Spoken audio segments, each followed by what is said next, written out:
Application of derivative chapter आपला झालेला आहे. तुम्हाला बऱ्यापैकी चांगले फॉर्म्युले देखील माहिती आहेत, कसं सॉल्व्ह करायचं, कुठले टाइप्स आहेत ते सगळं तुम्हाला ॲटलिस्ट अंदाज तरी आहे सॉल्व्ह कसं करायचं नाही कसं करायचं ते. ओके, आता डेरिव्हेटिव्हचे ॲप्लिकेशन्स आपल्याला बघायचे. तसं बघायला गेलं तर डेरिव्हेटिव्हचे ॲप्लिकेशन एका चॅप्टरमध्ये कम्प्लीट होणं अशक्य आहे. कारण असं एकही क्षेत्र सध्या नाही आहे की जिथं डेरिव्हेटिव्ह अप्लाय होत नाही. डेरिव्हेटिव्ह हे चेंज जिथं आहे तिथं रिलेट करतं, जिथं चेंज आहे तिथं डेरिव्हेटिव्ह आहे. त्यामुळे ज्या ज्या फील्डमध्ये चेंज होत राहील त्या त्या फील्डमध्ये डेरिव्हेटिव्ह हे असणारच.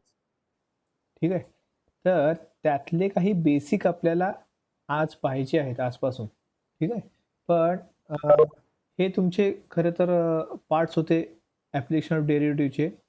त्यातले ॲप्रॉक्सिमेशन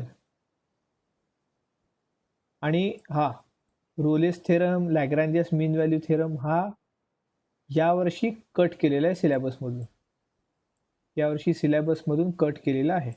आपण तरी हे जेई नीटच्या दृष्टिकोनातून नंतर पाहणारच आहे. ठीक आहे, हे आपण नंतर पाहायचंच आहे आपल्याला, पण सध्या जे बोर्डाच्या दृष्टीने आहे महत्त्वाचं ते आपण बघणार आहे.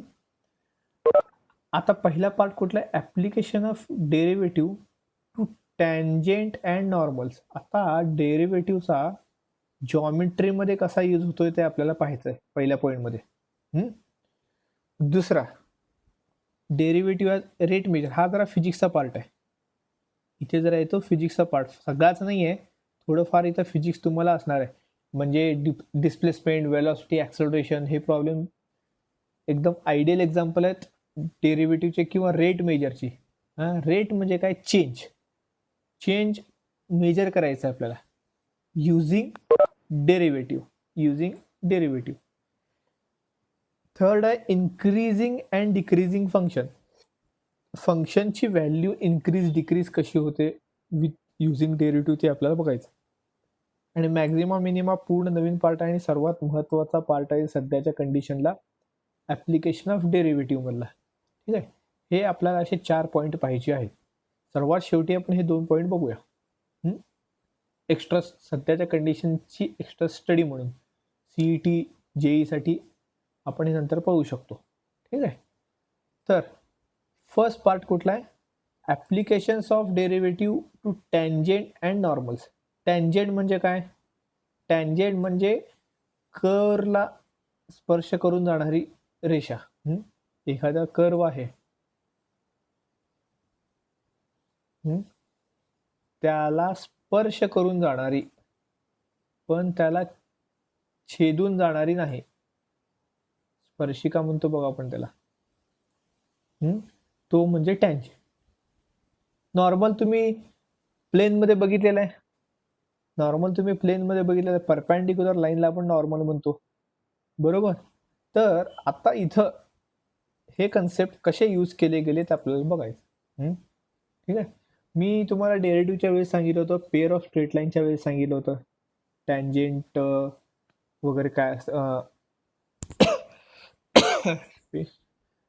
टँजेंट, स्लोप, डेरिव्हेटिव्ह यांचा संबंध कसा आहे हे आपण थोडक्यात त्यावेळेस बघितलं होतं. ठीक आहे, लेट्स रिकॉल म्हणलंय काय? कंटिन्युअस फंक्शन माहिती पाहिजे तुम्हाला. कंटिन्युअस फंक्शन आपण कंटिन्युटीमध्ये शिकलेलं आहे.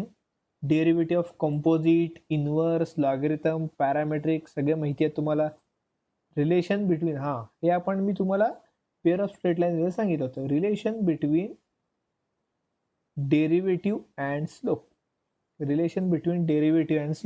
हायर ऑर्डर डेरिव्हेटिव्ह तुम्हाला माहिती आहे, डबल इंटिग्रेशन करायचं असतं. सध्याच्या कंडिशनला तेवढंच लक्षात ठेवा की हायर ऑर्डर डेरिव्हेटिव्ह म्हणजे 2 वेळा डेरिव्हेटिव्ह काढायचं आहे. ओके, पुढे काय म्हणलं बघूयात. Introduction. In the previous chapter we have studied derivative of various functions such as composite, inverse, logarithm. Okay, and also the relation between derivative and slope of tangent. In this chapter, in previous chapter, okay, in this chapter we are going to study various applications. ते आपण आता बघितलेलं तेच आहे. Okay, application of derivative in geometry. आज फक्त वाचायचं काम करायचं आहे आपल्याला, उद्या समजून घ्यायचं काम करायचं. एकत्र वाचूयात आपण. In the previous chapter we have studied the relation between, आपल्याला दिसलं नाही कुठं, कदाचित सुरुवातीचा पार्ट असेल, relation between derivative and slope of the line. पण मी तुम्हाला एक्सप्लेन करून सांगितलं होतं derivative and slope of the line काय असतं ते. ठीक आहे. Slope of tangent to the curve at a given point on it. Let y equal to f of x be a continuous function of x representing a curve in xy plane. असा एक curve आहे समजा, हा एक curve आहे. या कर्वचं equation काय आहे? y equal to f of x and p be any point on the curve. या पॉइंट, या कर्ववर एक पॉइंट आहे पी. खाली कदाचित डायग्राम असेल तर हे आपण काढायची पण गरज नाहीये. Then dy by dx at x1 y1, या पॉइंटचा dy by dx, या पॉइंटचा आठवतंय का तुम्हाला? हे डेरिव्हेटिव्ह मध्ये मी एक्सप्लेन करून सांगितलं तुम्हाला. इथे एक समजा इथला पॉइंट असेल, इथला डेरिव्हेटिव्ह वेगळा असेल, डेरिव्हेटिव्ह ॲट दॅट पॉइंट असं म्हणलं होतं मी त्यावेळेस. Derivative at that point. आता दॅट पॉइंट कुठला आहे? मग आवाज म्यूट कर please.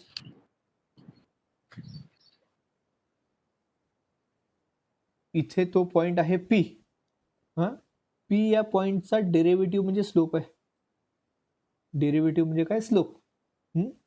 Then dy by dx at x1 y1 is equal to f dash of x x1 y1 represent slope. म्हणजे dy by dx काय रिप्रेझेंट करतोय?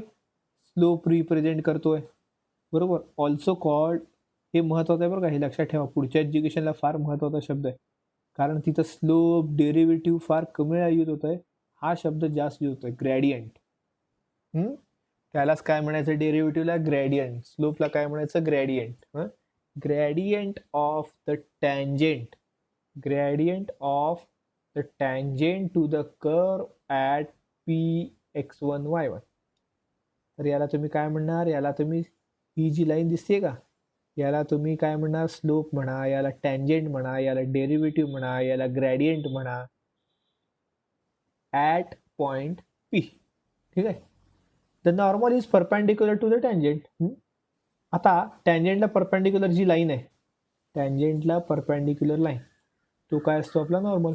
प्लेनला परपेंडिक्युलर असलेल्या वेक्टरला काय म्हणायचो आपण? नॉर्मल. सिमिलरला इथं नॉर्मल म्हणजे the slope of the point P, slope of the point P will be the negative. काय म्हणलं अजून खाली बघूयात. Negative of reciprocal of the slope of tangent at P. कळालं का काय म्हणले यांनी? थांबा, पहिला जरा सगळं खोडू दे.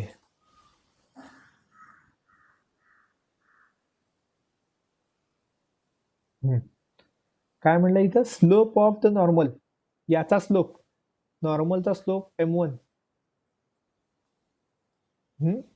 Will be the negative. काय असतो? निगेटिव्ह असतो. कशाचा निगेटिव्ह असतो? Reciprocal of slope of tangent. Reciprocal of slope of tangent. Slope of tangent समजा m2 घेऊयात. आता हे इक्वेशन काय रिमाइंड करते तुम्हाला? आठवत आहे का कुणाला इक्वेशन? हे हा जर m2 इकडे घेऊन गेला, m2 जर इकडे गेला, m1 m2 इक्वल टू -1. हे इक्वेशन आपण बघितलंय straight line, pair of straight line मध्ये. m1 m2 is equal to -1 म्हणजे जेव्हा दोन लाईन्स परपेंडिक्युलर असतात, जेव्हा दोन लाईन्स परपेंडिक्युलर असतात तेव्हा त्यांचे स्लोप काय असतं? त्या स्लोपचं मल्टिप्लिकेशन इज इक्वल टू काय असेल? -1. इज इक्वल टू काय असणार आहे? -1. तेच इथं सांगितलंय. नॉर्मलचा स्लोप निगेटिव्ह असेल. कशाच्या? टँजेंटचा जो स्लोप आहे त्याचा जो रेसिप्रोकल आहे त्याचा. हा टँजेंटचा स्लोप, हा त्याचा रेसिप्रोकल की जो निगेटिव्ह आहे, आणि हे सगळं मिळून काय मिळेल आपल्याला, नॉर्मलचा स्लोप. आता इथं एम आणि एम डॅश म्हणलंय. एम हा टँजेंटचा स्लोप आहे आणि एम डॅश कशाचा आहे, नॉर्मलचा स्लोप आहे. तेच खाली असणार आहे, तेच खाली एक्सप्लेन करून असणार आहे, एक्स्ट्रा काही नसणार आहे. हे बघा, M equal to dy upon dx. M ची व्हॅल्यू काय, dy अपॉन dx. मग इथं एमच्या जागी कुठे, इथे एम पाहिजे, एमच्या जागी डेरिव्हेटिव्ह ठेवलाय बघा, आणि हे मायनस आहे तिथं, एमच्या जागी हा डेरिव्हेटिव्ह ठेवलाय. M dash is equal to -1 divided by dy by dx at x1 y1. Therefore equation, आता स्लोप मिळाला. आता इक्वेशन कसं काढायचं बघा. इक्वेशन कसं काढायचं, तुम्हाला पहिला पॉईंट काय सांगितलंय, काय शिकायचं आपल्याला, डेरिव्हेटिव्ह ऑफ टँजेंट नॉर्मल. पहिला त्याचं इक्वेशन माहिती पाहिजेत आपल्याला, टँजेंट आणि नॉर्मलचं इक्वेशन माहिती पाहिजे. तर हा पॉईंट आहे बरोबर का, हा पॉईंट आहे कशाचा, स्लोपवरचा पॉईंट आहे. सॉरी, त्या टँजेंटवरचा पॉईंट आहे. आणि हा टँजेंटचा स्लोप आहे, टँजेंटचा पॉईंट आहे, टँजेंटचा स्लोप आहे. मग टँजेंटचं इक्वेशन स्लोप पॉईंट फॉर्म प्रमाणे काढता येतं. कशाप्रमाणे काढता येते, स्लोप पॉईंट फॉर्म. बघा मी ते डायग्राम परत काढतो, डायग्राम खाली नाही आहे, कन्फ्यूज होऊ नका. हा आपला कर्व आहे, ओके. हा पी या पॉइंट वरून हा टँजेंट चाललाय, पी या पॉइंट वरून टँजेंट चाललाय. पी हा पॉइंट टँजेंट वर पण आलाय, कर्व वर पण आलाय बरोबर, दोन्हीकडे कॉमन आहे. म्हणजे पी x1 y1 हा या लाईनवर देखील आला. मग या लाईनवरचा पी हा पॉइंट आणि या लाईनचा स्लोप, हे दोन्ही आहेत आपल्याकडं. पी हा पॉइंट पण आहे आणि स्लोप पण आहे बरोबर. जर पी हा पॉइंट असेल, स्लोप असेल, तर इक्वेशन काढता येतं आपल्याला टँजेंटचं, स्लोप आणि पॉइंट फॉर्म वरून बरोबर. टँजेंटचं काम झालं, स्लोप पॉइंट फॉर्मचं. आता त्या टँजेंटला एक वेक्टर परपेंडिक्युलर आहे, टँजेंटला काय, एक वेक्टर असा, सॉरी एक लाईन परपेंडिक्युलर. एवढे दिवस वेक्टरचं बघितलं त्यामुळे ते झालं. टँजेंटला एक लाईन परपेंडिक्युलर आहे, त्याला म्हणतो आपण नॉर्मल.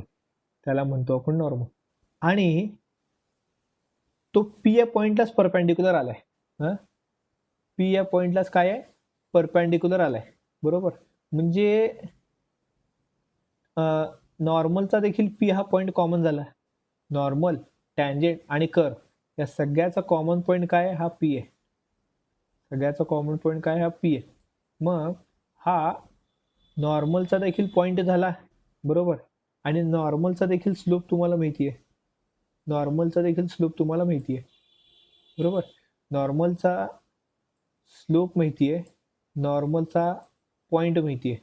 मग तुम्हाला हे दोन्हीचा वापर करून काय करता येत आहे, नॉर्मलचं इक्वेशन कुठल्या पद्धतीने, स्लोप पॉइंट फॉर्म. आठवतंय का स्लोप पॉइंट फॉर्म, खाली आहेच, स्लोप पॉइंट फॉर्म खाली आहेच. हे बघा, equation of tangent at P x1 y1 is given by, हे बघा y1 x1 आणि m म्हणजे काय आहे, m म्हणजे स्लोप ऑफ टँजेंट. वर बघा इथं m काय म्हणलंय, slope of tangent. Slope point form असंच आहे ना, y minus y1 is equal to m into x minus x1. आता m ची व्हॅल्यू काय आहे, dy by dx x1 y1 आला का डेरिव्हेटिव्ह. म्हणजे युझिंग डेरिव्हेटिव्ह तुम्ही टँजेंटचं इक्वेशन काढू शकता, तुम्ही बरोबर. आता नॉर्मलचं इक्वेशन पण इझीच आहे, पॉईंट तोच आहे, पॉईंट x1 y1च आहे. म्हणून इथं y1 आला, इथं x1 आलाय. चेंज कुठं होतो, नॉर्मलचा स्लोप वेगळा आहे. नॉर्मलचा स्लोप काय आहे इथं, एम डॅश आहे, M dash be the slope of नॉर्मलचा स्लोप काय, एम डॅश आहे.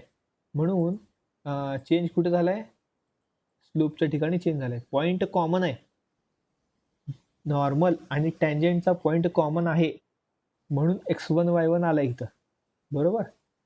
फक्त चेंज कुठे आहे, एम डॅश. आणि एम डॅशची व्हॅल्यू काय आहे, -1 divided by dy by dx, -1 divided by dy by dx. असं करून तुम्ही इक्वेशन्स काढू शकता. कशाचे, टँजेंट आणि नॉर्मलचे. अवघड आहे का काही? थिअरी काही समजलं नसेल तर विचारा. थिअरी काय समजलं नसेल तर विचारा.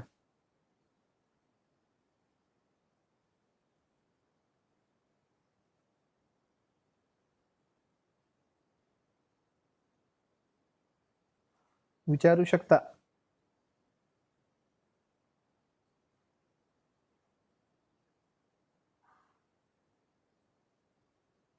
जे समजलंय इन शॉर्ट.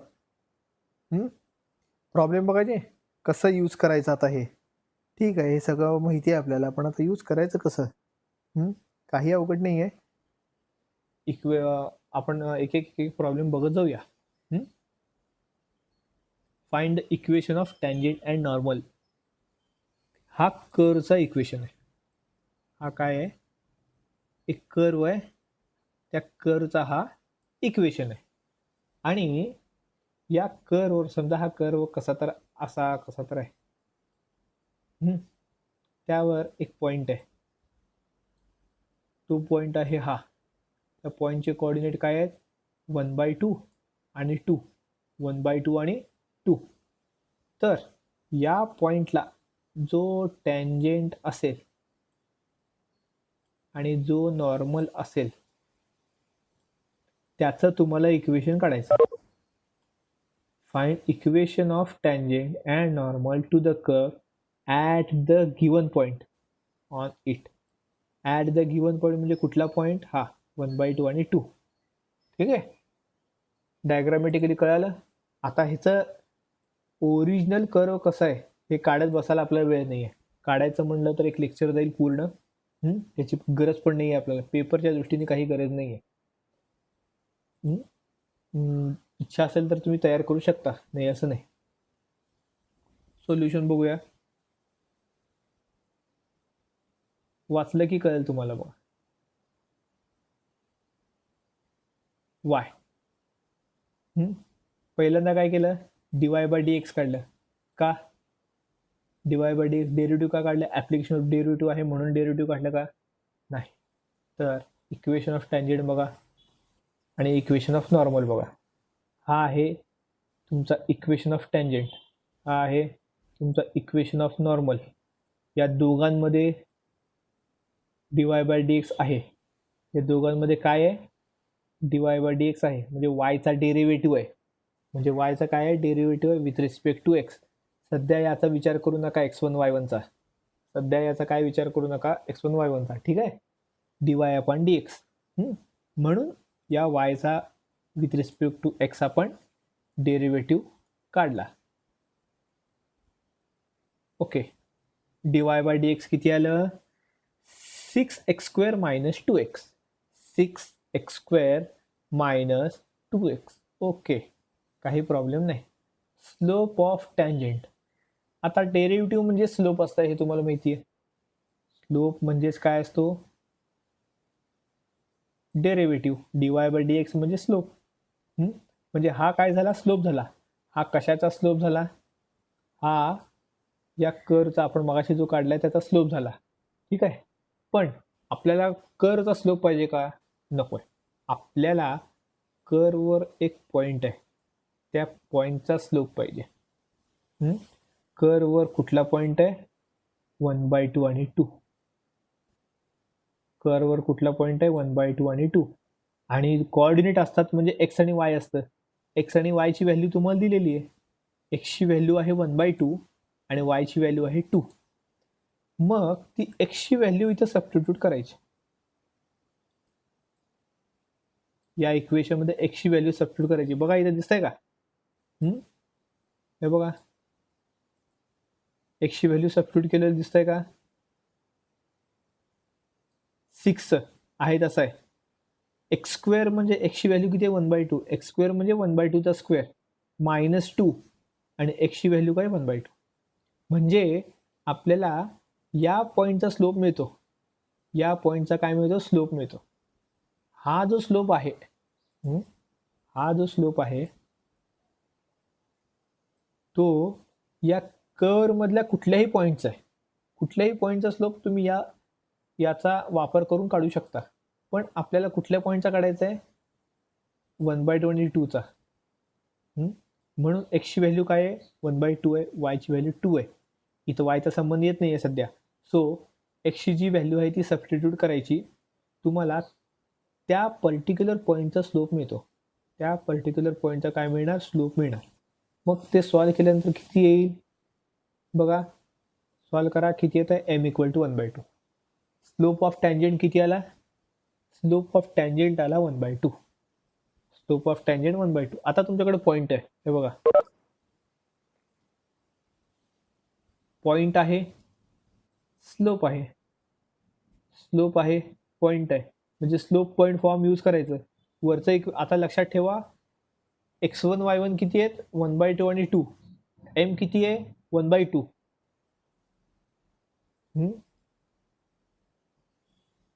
इथं सबस्टिट्यूट करा. इथं m आहे 1/2. m किती आहे, 1/2. हां, y1 किती आहे, 2. आणि x1 किती आहे, 1/2. आता हे तुम्ही सॉल्व करायचं. आता हे आपल्याला काय करायचं, सॉल्व करायचं असतं. मग त्यावरून आपल्याला इक्वेशन मिळेल. थांबा, आपण इक्वेशन बघूया. नॉर्मल तर सोडा सध्या, हे पॉईंट सोडा, हे आपण नंतर बघू. पहिला टँजेंटचं संपूया. तर बघा, मगाशी म्हटल्यासारखं तुम्हाला की स्लोप 1/2 सबस्टिट्यूट केलं. स्लोपची व्हॅल्यू 1/2 सबस्टिट्यूट केली. x1 1/2 होता, बरोबर का. आणि y1 किती होता, 2 होता.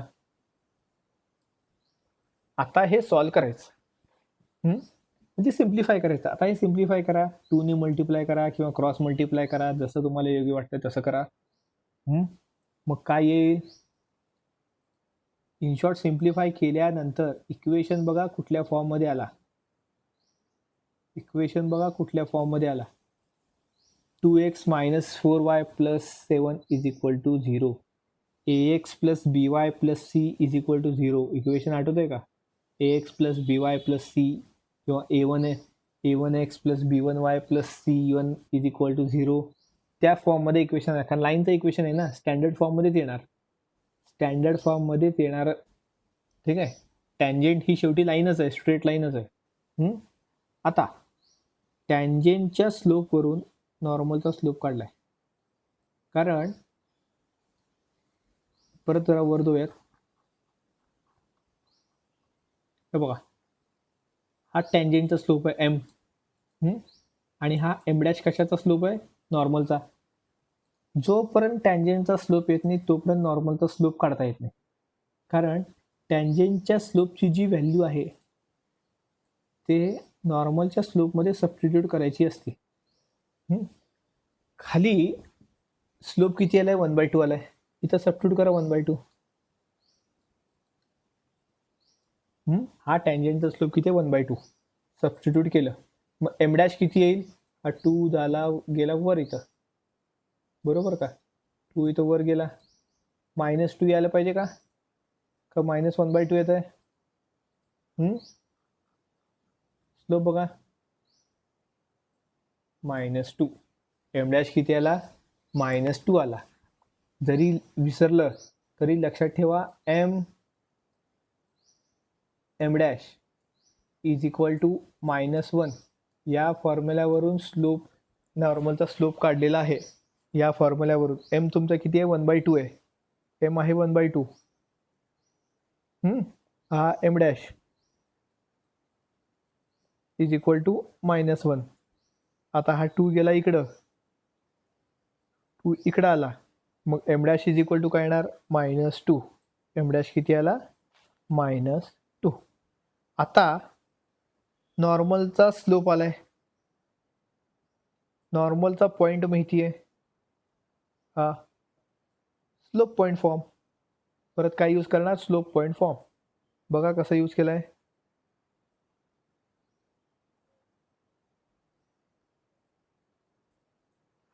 हे बघा, इक्वेशन ऑफ टँजंट आणि इक्वेशन ऑफ नॉर्मल, हे इक्वेशन आणि हे इक्वेशन, फरक कुठं आहे? फरक फक्त स्लोपमध्ये, बाकी सगळं सेम आहे. फरक कुठे आहे? फक्त स्लोपमध्ये आहे,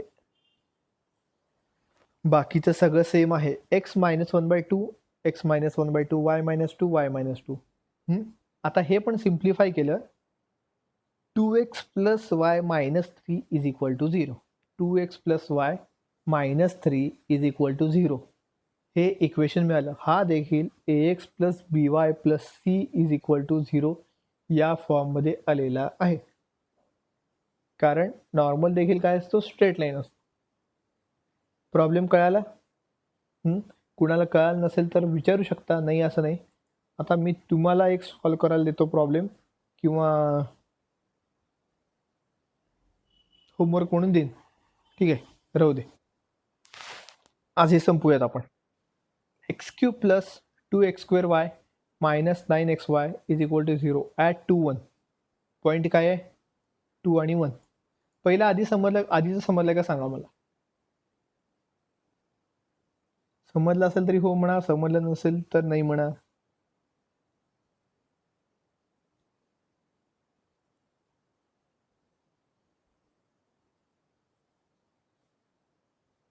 समजलं? सगळ्यांना समजणं आज अपेक्षित आहे, कारण नवीन चॅप्टर आहे.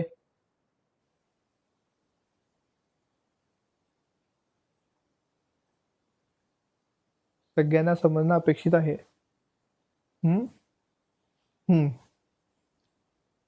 इक्वेशन आहे, डेरिव्हेटिव्ह. आता फॉर म्हणजे काय देते सहज म्हणून तिन्ही इक्वेशनकडे लक्ष द्या.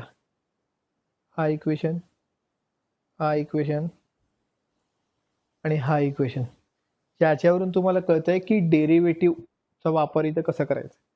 पहिला इक्वेशन स्टँडर्ड फॉर्ममध्ये, दुसरा इम्प्लिशिएट आहे, तिसरा पॅरामेट्रिक आहे. बरोबर का? हा स्टँडर्ड फॉर्म आहे y = f(x) सारखा. हा x आणि y मिक्स आहे बघा, x आणि y मिक्स आहे. इम्प्लिशिएट फंक्शन आपण कालच बघितलं होतं. आणि हा पॅरामेट्रिक, तिसरा एखादा पॅरामीटर तयार होतो. तिसरा पॅरामीटर कुठला आहे? थिटा आहे. म्हणजे हा कुठला झाला? पॅरामेट्रिक फॉर्म झाला. आपण तिन्ही प्रॉब्लेम बघूयात. पहिल्यांदा हे इक्वेशन, आता तुम्हाला डेरिव्हेटिव्ह काढावंच लागणार आहे.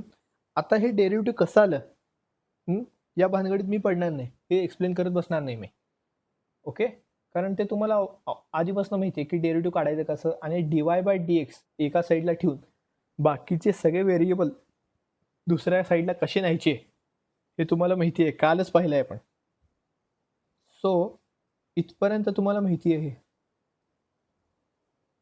dy/dx इथपर्यंत तुम्हाला माहिती आहे. Differentiate with respect to x पासून dy/dx = हे इक्वेशन कसं आलं तुम्हाला आधीपासून माहिती आहे. सिम्पल आहे, डेरिव्हेटिव्ह काढायचं आहे. एका साईडला dy/dx, दुसऱ्या साईडला बाकीचे सगळे. ओके, आला dy/dx. पुढे तुम्हाला पॉईंट माहिती आहे 2, 1. आता हा देखील एका कुठल्या तर अशा कर्वचा इक्वेशन आहे. त्यावरचा एक पॉईंट आहे, तो कुठला पॉईंट आहे? 2 आणि 1. तो कुठला पॉईंट आहे? 2 आणि 1. ओके, मग त्या पॉईंटवरचा तुम्हाला स्लोप काढायचा आहे. त्या पॉईंटच्या, तो पॉईंट ज्या टँजेंटचा आहे त्याचा तुम्हाला स्लोप काढायचा. स्लोप ऑफ टँजेंट ॲट 2, 1 म्हणलंय बघा. म्हणजे तुम्हाला x आणि y ची व्हॅल्यू दिली 2 आणि 1. सबस्टिट्यूट करा, जिथं जिथं x आहे तिथं 2 सबस्टिट्यूट करा, जिथं y आहे तिथं 1 सबस्टिट्यूट करा. हे जे इक्वेशन आलेलं आहे dy/dx, त्या इक्वेशनमध्ये तुम्ही x आणि y ची व्हॅल्यू सबस्टिट्यूट करायची.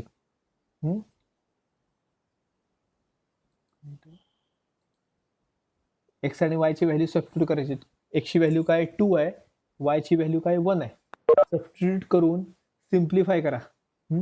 2 इथं सबस्टिट्यूट केलं, 9 × 2 18. इथं 2 सबस्टिट्यूट केलं, 4 × 2 8.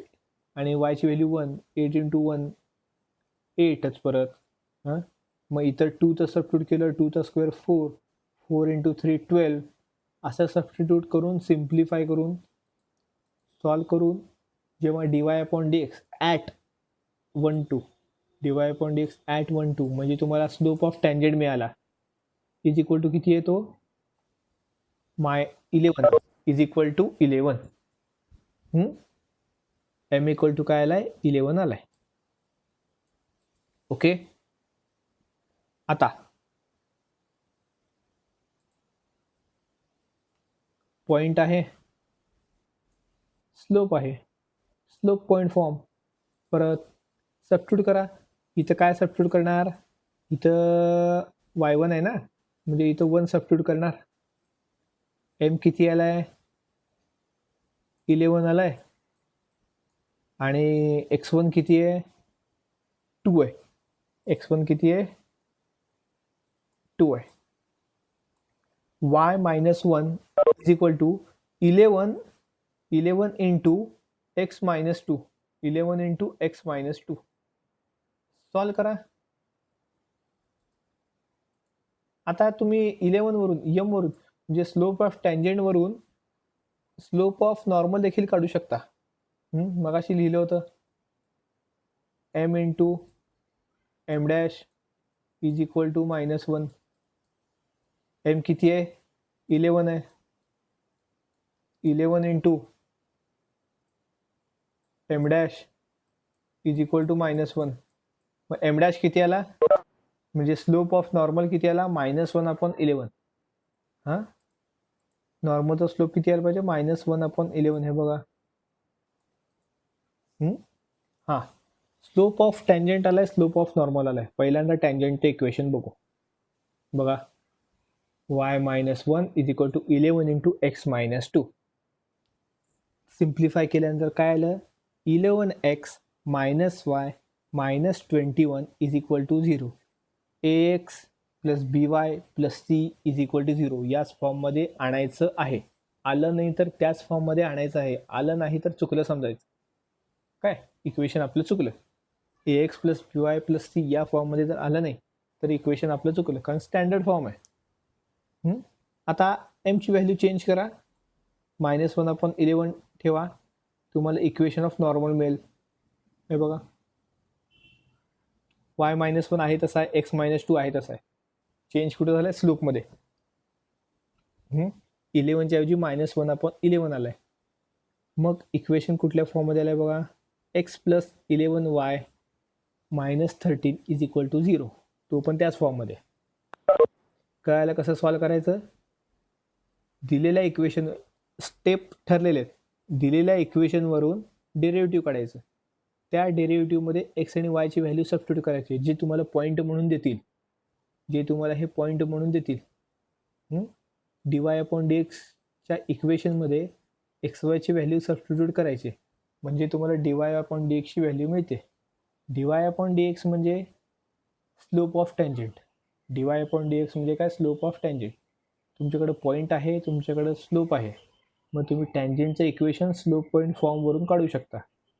आता स्लोपच्या टँजेंटवरून तुम्ही नॉर्मलचा टँजेंट काढू शकता. बरोबर. स्लोपच्या टँजेंटच्या स्लोपवरून नॉर्मलचा स्लोप कसं काढणार m डॅश इक्वल टू -1 या फॉर्म्युल्यावरून. आणि नॉर्मलचा स्लोप आल्यानंतर नॉर्मलचा स्लोप मिळाला, नॉर्मलचा पॉईंट आहे, मग स्लोप पॉईंटवरून नॉर्मलचं देखील इक्वेशन तुम्ही काढू शकता. नॉर्मलचं देखील इक्वेशन काढू शकता. ठीक आहे. आता आपण तिसरा प्रॉब्लेम बघू. दुसरा प्रॉब्लेम कुणाला समजला नाही असं कोणी आहे का? समजलाय का सगळ्यांना?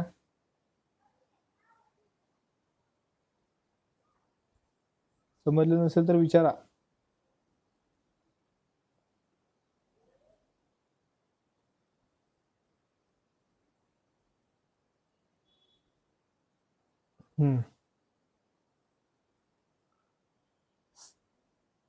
जे आन्सर देत नाहीत त्यांचं समजलंय असं कन्सिडर करावं लागेल. काय स्वतःहून सांगा जर समजलं नसेल तर.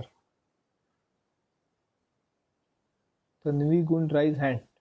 काय प्रॉब्लेम आहे तन्वी गुंड?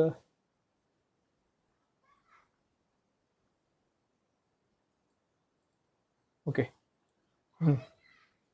जर समजल्यानंतर रेकॉर्डिंग करतोय आजपासून मी यूट्यूबवर टाकणार पण आहे चॅनलवर, चेक करत राहा. थर्ड नंबर, आपल्याकडे 5 मिनिट आहेत फक्त आणि आज कट्टी मॅनेजमेंटचं लेक्चर आहे. पॅरामेट्रिक फॉर्म आहे. पहिल्यांदा तुम्हाला dx अपॉन डी थिटा काढायचं आहे. dx अपॉन डी थिटा, नंतर dy अपॉन डी थिटा, मग dy बाय dx. बघा हे आता हा इथे एक्स वायची व्हॅल्यू नाही, इथे थिटाची व्हॅल्यू आहे π/4. कसं मग सबस्टिट्यूट करायचं बघा आता. बघा y आहे 3 cos cube theta, dy by D theta, yचा derivative with respect to theta म्हणजे dy upon D theta is equal to किती आला हा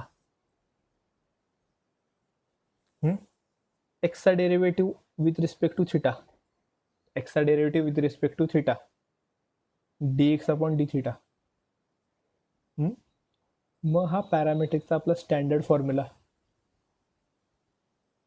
dy by dx is equal to dy by D theta is equal to divided dx by D theta. हा पॅरामेट्रिकचा standard formula आहे, तुम्हाला माहिती आहे. जर माहीत नसेल तर आठवलं तरी असेल ॲटलिस्ट. तर dy बाय डी थिटा आणि dx बाय डी थिटाची व्हॅल्यू सबस्टिट्यूट करा आणि सिम्प्लिफाय केलं आहे, बाकी काय केलं नाही. एक साईन कॅन्सल, एक कॉस कॅन्सल, म्हणजे कॉस अपॉन साईन आला कॉट, कॉस अपॉन साईन आला कॉट. आता इथं थिटाची व्हॅल्यू वापरायची. थिटाची व्हॅल्यू काय आहे π/4. सबस्टिट्यूट करा. जेव्हा तुम्ही सबस्टिट्यूट करता थिटाची व्हॅल्यू म्हणा एक्स वायची व्हॅल्यू म्हणा, इथे dy बाय dxच्या पुढे मेन्शन करायला विसरत जाऊ नका. थिटा इक्वल टू π/4 किंवा x1 y1 तिथं वर होतं बघा, तसं एक्स वायची व्हॅल्यू इथं मेन्शन करायला विसरत जाऊ नका.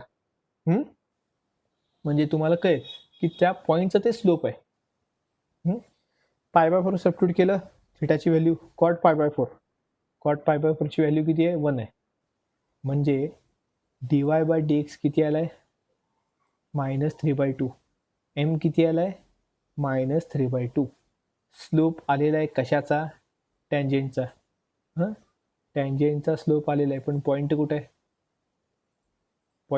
x1 y1 कुठे आहेत. स्लोप पॉईंट फॉर्म यूज करायचा म्हटल्यावर x1 y1 कुठे आहेत, मग कसं सॉल्व करायचं. बघा पुढे हां नॉर्मलचा स्लोप ठीक आहे, इझी आहे, काढता येत आहे. m dash equal to -1. आता तुम्हाला टँजेंटचा स्लोप आणि नॉर्मलचा स्लोप ॲटलिस्ट हे दोन काढायला तरी काय प्रॉब्लेम येऊ नयेत. इक्वेशन ठीक आहे, पण सध्या हे दोन काढायला तरी काय प्रॉब्लेम येऊ नये. ओके. आता या दोघांचे स्लोप आलेले आहेत.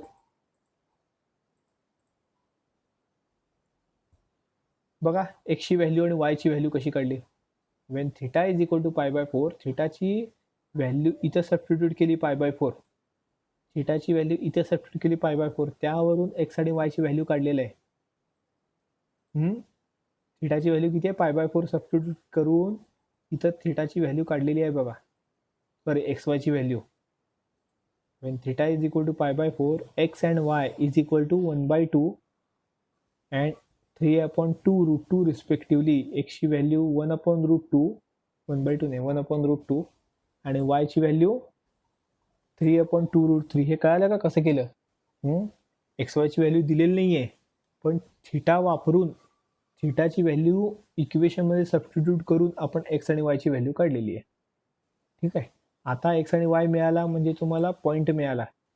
एक्स आणि वाय मिळाला म्हणजे काय मिळालं, पॉईंट मिळाला. पॉईंट मिळालाय, स्लोप रेडी आहे.